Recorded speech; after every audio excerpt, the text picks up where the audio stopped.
What a rare sight. All these display lights, or almost all of them, are completely off.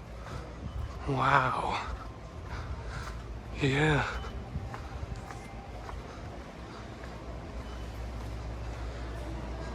Now back to the other side. This is quite the rare sight.